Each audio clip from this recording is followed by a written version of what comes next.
रामपुर एक छोटा, सुंदर और शांत गांव था। यहाँ के लोग बहुत सीधे साधे थे और एक दूसरे पर बहुत विश्वास करते थे। इस गांव के बीचों बीच एक बड़ी सी दुकान थी जिसके मालिक का नाम राजू था। राजू को गांव का हर व्यक्ति जानता था और उसकी बड़ी इज्जत भी करता था।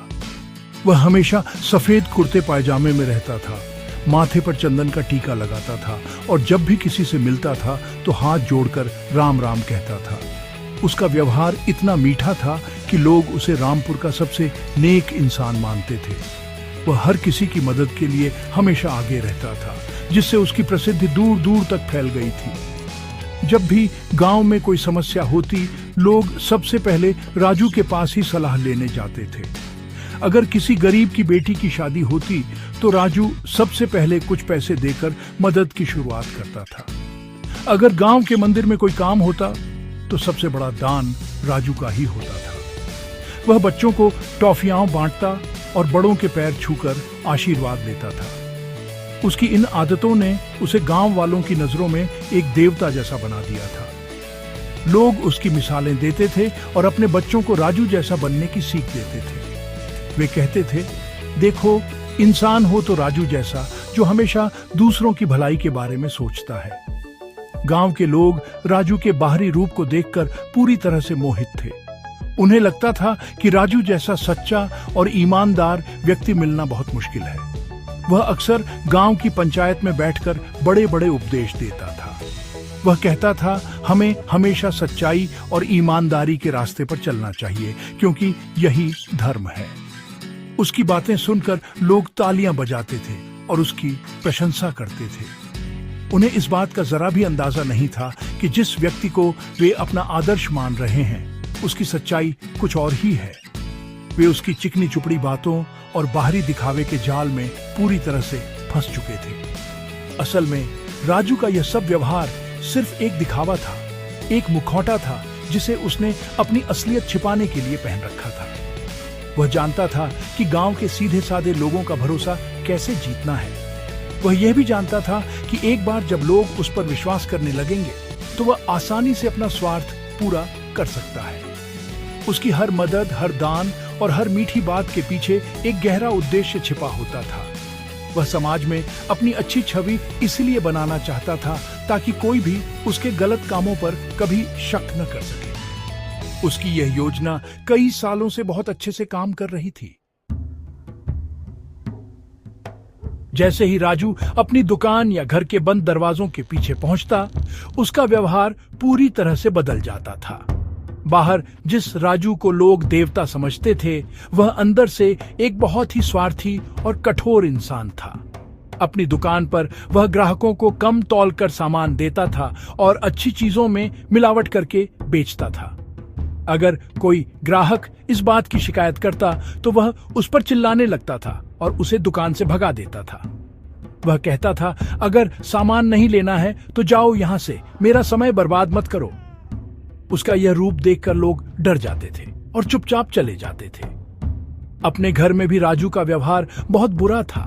वह अपनी पत्नी और बच्चों पर हर छोटी छोटी बात पर गुस्सा करता था।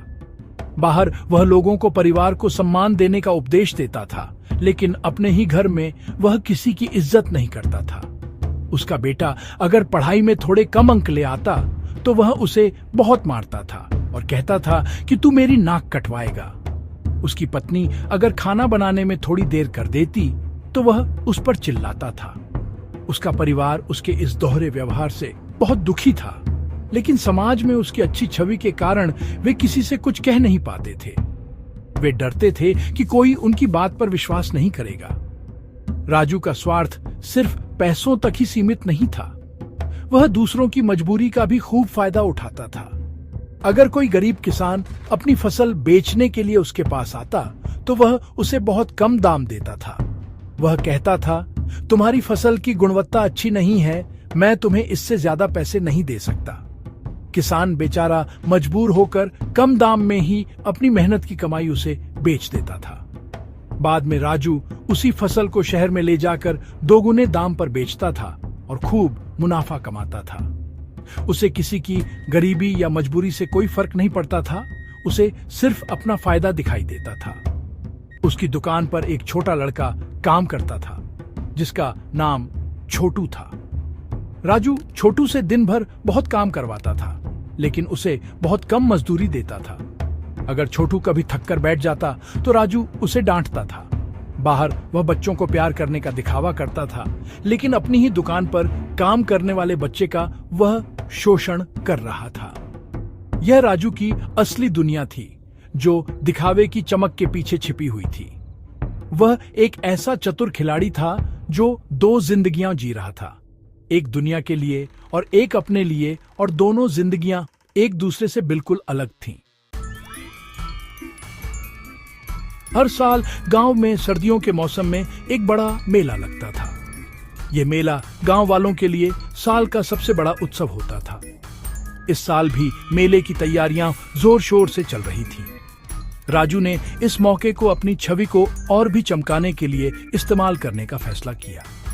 उसने पंचायत में घोषणा की कि वह इस साल मेले में गरीबों और जरूरतमंदों के लिए एक बड़े भंडारे का आयोजन करेगा। उसने कहा, मेरा मानना है कि हमें अपनी खुशी दूसरों के साथ बांटनी चाहिए, इसलिए मैं मेले में आने वाले हर गरीब को मुफ्त में खाना खिलाऊंगा।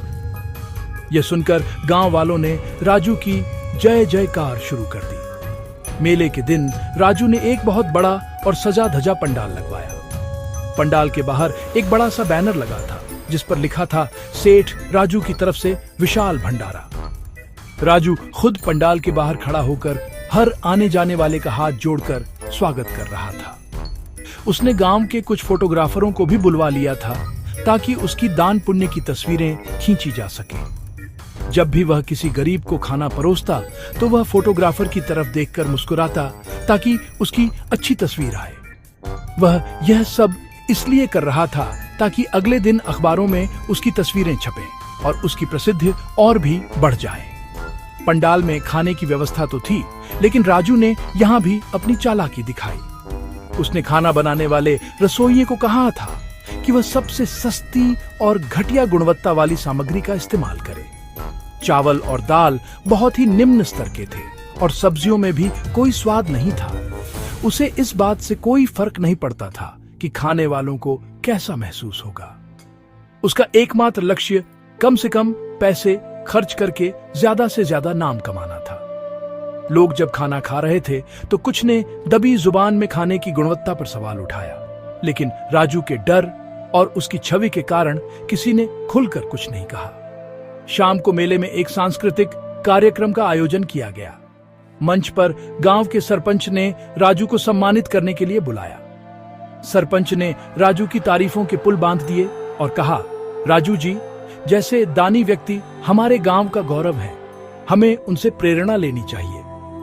राजू ने मंच पर जाकर एक लंबा भाषण दिया जिसमें उसने ईमानदारी, सेवा और मानवता की बड़ी बड़ी बातें की। लोग उसकी बातों पर मोहित होकर तालियां बजाते रहे। उस रात राजू अपनी सफलता पर बहुत खुश था। उसे लगा कि उसने एक बार फिर सभी को अपने दिखावे के जाल में फंसा लिया है, लेकिन वह नहीं जानता था कि उसका सच जल्द ही सबके सामने आने वाला है। जब मुखौटा उतरा, मेले के बाद का सच। मेले की अगली सुबह गांव के लिए एक बुरी खबर लेकर आई। जिन लोगों ने राजू के भंडारे में खाना खाया था, उनमें से कई लोगों की तबीयत खराब हो गई थी। बच्चों और बूढ़ों की हालत तो और भी ज्यादा गंभीर थी। उन्हें उल्टी और दस्त होने लगे थे। धीरे धीरे गांव के छोटे से अस्पताल में मरीजों की भीड़ जमा होने लगी। डॉक्टर ने जब मरीजों से पूछा कि उन्होंने कल क्या खाया था, तो सबने एक ही जवाब दिया, राजू सेठ के भंडारे का खाना। यह सुनकर डॉक्टर को शक हुआ। उसने खाने के कुछ नमूने जांच के लिए भेज दिए जो भंडारे के बाद बचे हुए थे। इसी बीच छोटू, जो राजू की दुकान पर काम करता था, बहुत डरा हुआ था। उसने अपनी आंखों से राजू को रसोइये को घटिया और खराब सामग्री इस्तेमाल करने का निर्देश देते हुए सुना था। उसने यह भी देखा था कि राजू ने बची हुई बासी मिठाइयों को भी भंडारे में बंटवा दिया था। लोगों की खराब हालत देखकर उसका दिल कांप गया। वह और चुप नहीं रह सका। उसने हिम्मत जुटाई और सीधे गांव के सरपंच के पास पहुंचा। उसने कांपते हुए सरपंच को सारी सच्चाई बता दी कि कैसे राजू ने सिर्फ पैसे बचाने और नाम कमाने के लिए लोगों की सेहत के साथ खिलवाड़ किया है। सरपंच को पहले तो छोटू की बातों पर विश्वास नहीं हुआ। उन्हें लगा कि एक बच्चा इतने बड़े और सम्मानित व्यक्ति पर ऐसा आरोप कैसे लगा सकता है। लेकिन जब गांव के कई और लोगों ने खाने की गुणवत्ता खराब होने की शिकायत की, तो सरपंच को भी शक होने लगा। उन्होंने राजू को पंचायत में बुलाया और उससे इस बारे में पूछा। राजू ने हमेशा की तरह अपनी मीठी बातों से सबको बहलाने की कोशिश की। उसने कहा, यह मेरे खिलाफ कोई साजिश है। मैं भला ऐसा पाप क्यों करूंगा? मैंने तो सिर्फ सेवा भाव से भंडारा किया था। उसकी बातों में इतना आत्मविश्वास था कि कुछ लोग फिर से उसकी बातों में आने लगे। लेकिन तभी अस्पताल से डॉक्टर की रिपोर्ट आ गई। रिपोर्ट में साफ लिखा था कि खाने में इस्तेमाल की गई सामग्री बहुत ही खराब और सड़ी गली थी, जिसके कारण फूड पॉइजनिंग हुई थी। रिपोर्ट सामने आते ही पंचायत में सन्नाटा छा गया। राजू का चेहरा पीला पड़ गया। उसका झूठ पकड़ा जा चुका था। जिस मुखौटे को पहनकर वह सालों से लोगों को धोखा दे रहा था, वह एक ही पल में उतर गया। गांव वालों की आंखों में राजू के लिए जो सम्मान था, वह अब घृणा और गुस्से में बदल चुका था। उन्हें विश्वास नहीं हो रहा था कि जिस इंसान को वे देवता मानते थे, वह असल में एक शैतान निकला। न्याय का पहिया, राजू की गिरफ्तारी। जैसे ही राजू का सच सबके सामने आया, गांव वालों का गुस्सा फूट पड़ा। वे चिल्लाने लगे, धोखेबाज, इसने हमारे बच्चों की जान खतरे में डाल दी। कुछ लोग उसे मारने के लिए आगे बढ़े, लेकिन सरपंच ने उन्हें रोक दिया। सरपंच ने कहा, कानून अपना काम करेगा, हम इसे खुद सजा नहीं दे सकते। उन्होंने तुरंत पुलिस को फोन करके सारी घटना की जानकारी दी। थोड़ी ही देर में पुलिस की जीप गांव में आ पहुंची। पुलिस ने आते ही राजू से पूछताछ शुरू की। राजू अब भी खुद को निर्दोष बताने की कोशिश कर रहा था, लेकिन छोटू के बयान और डॉक्टर की रिपोर्ट के खिलाफ उसके पास कोई सबूत नहीं था। पुलिस ने राजू को धोखाधड़ी और लोगों की जान खतरे में डालने के आरोप में गिरफ्तार कर लिया। जब पुलिस उसे हथकड़ी पहनाकर जीप की तरफ ले जा रही थी, तो गांव का हर व्यक्ति उसे देख रहा था। कल तक जो लोग उसे सम्मान से देखते थे, आज उनकी आंखों में सिर्फ नफरत थी। राजू की नजरें झुकी हुई थी। उसे अपनी इज्जत मिट्टी में मिलती हुई दिख रही थी। जिस प्रसिद्धि और सम्मान को पाने के लिए उसने इतने सालों तक दिखावे का नाटक किया था, वह एक ही दिन में खत्म हो गया था। गांव वाले समझ गए थे कि उन्होंने एक बहुत बड़े धोखेबाज पर भरोसा किया था। राजू की पत्नी और बच्चे घर में अकेले रो रहे थे। उन्हें समाज का सामना करने में शर्म आ रही थी। राजू के गलत कामों की सजा अब उसके परिवार को भी भुगतनी पड़ रही थी। उसकी दुकान बंद हो गई और उसके घर के बाहर लोगों का आना जाना बंद हो गया। जो लोग कल तक राजू से दोस्ती पर गर्व करते थे, आज वे उसे पहचानने से भी इनकार कर रहे थे। यह घटना गांव वालों के लिए एक बहुत बड़ा सबक थी। उन्होंने सीखा कि किसी के बाहरी व्यवहार या मीठी बातों पर आंख बंद करके विश्वास नहीं करना चाहिए। असली इंसान की पहचान उसके कर्मों से होती है, दिखावे से नहीं। पुलिस राजू को शहर की जेल में ले गई। उसके खिलाफ मुकदमा चला और उसे अपने किए की सजा मिली। गांव में धीरे धीरे सब कुछ सामान्य होने लगा, लेकिन राजू की कहानी हमेशा के लिए एक मिसाल बन गई। लोग अक्सर उसकी चर्चा करते और कहते कि कैसे दिखावे की दुनिया एक दिन ढह ही जाती है। छोटू, जिसने सच्चाई का साथ दिया था, गांव वालों की नजरों में एक हीरो बन गया। सरपंच ने उसकी ईमानदारी की तारीफ की और उसकी पढ़ाई का सारा खर्चा उठाने का वादा किया। गांव ने सीखा कि डर कर चुप रहने से बुराई और बढ़ती है, इसलिए सच के लिए आवाज उठाना बहुत जरूरी है। बूढ़े काका की सीख, सोने और पीतल का अंतर। राजू की गिरफ्तारी के कुछ दिनों बाद गांव की चौपाल पर लोग इसी घटना के बारे में बात कर रहे थे। वे सभी हैरान थे कि वे इतने सालों तक राजू के धोखे को कैसे नहीं समझ पाए। तभी गांव के सबसे बुजुर्ग और समझदार व्यक्ति, जिन्हें सब ज्ञानी काका कहते थे, वहां आए। उन्होंने सबको शांत कराया और बोलना शुरू किया। उन्होंने कहा, बच्चों, इसमें हैरान होने वाली कोई बात नहीं है। पीतल भी दूर से सोने की तरह ही चमकता है, लेकिन उसकी असलियत पास आने पर या कसौटी पर परखने पर ही पता चलती है। उनकी आवाज में अनुभव की गहराई थी। ज्ञानी काका ने अपनी बात को आगे बढ़ाते हुए कहा, राजू पीतल की तरह था, जिसने सोने का दिखावा किया। उसने दान, सेवा और मीठी बातों का पानी चढ़ाकर अपनी चमक बनाए रखी। हम सब उसकी बाहरी चमक में खो गए और उसकी असलियत को परखना भूल गए। अच्छा इंसान बनने का दिखावा करना बहुत आसान है, लेकिन वास्तव में अच्छा इंसान होना बहुत मुश्किल है। अच्छे कर्म मन की सच्चाई से निकलते हैं, दिखावे की जरूरत से नहीं। जो सच्चा होता है उसे अपनी अच्छाई का ढिंढोरा पीटने की जरूरत नहीं पड़ती। उसका काम और व्यवहार खुद ही सब कुछ बता देता है। जैसे फूल को यह बताने की जरूरत नहीं पड़ती कि वह सुगंध देता है। उन्होंने एक और उदाहरण देते हुए समझाया, सोचो, एक मजबूत नींव वाला घर और एक कमजोर नींव वाला घर बाहर से एक जैसे दिख सकते हैं, लेकिन जब तूफान आता है तो कमजोर नींव वाला घर ढह जाता है, जबकि मजबूत नींव वाला घर खड़ा रहता है। सच्चाई और ईमानदारी उस मजबूत नींव की तरह है। राजू का सम्मान और प्रसिद्ध कमजोर नींव पर टिका था, इसलिए एक ही झटके में सब कुछ बिखर गया। अगर उसने सच में ईमानदारी से लोगों की सेवा की होती तो आज उसकी इज्जत और भी बढ़ जाती, लेकिन उसका इरादा नेक नहीं था, इसलिए उसका अंत भी अच्छा नहीं हुआ। उनकी बातें सुनकर गांव वालों को अपनी गलती का एहसास हुआ। उन्हें समझ आया कि उन्होंने सिर्फ बाहरी चमक को महत्व दिया और इंसान की आंतरिक सच्चाई को नजरअंदाज कर दिया। ज्ञानी काका ने अंत में कहा, इस घटना से एक बात जरूर सीखना, हमेशा इंसान के कर्मों को देखो, उसकी बातों को नहीं। जो व्यक्ति सच में अच्छा होता है उसका व्यवहार हर परिस्थिति में एक जैसा रहता है, चाहे वह सबके सामने हो या अकेला हो।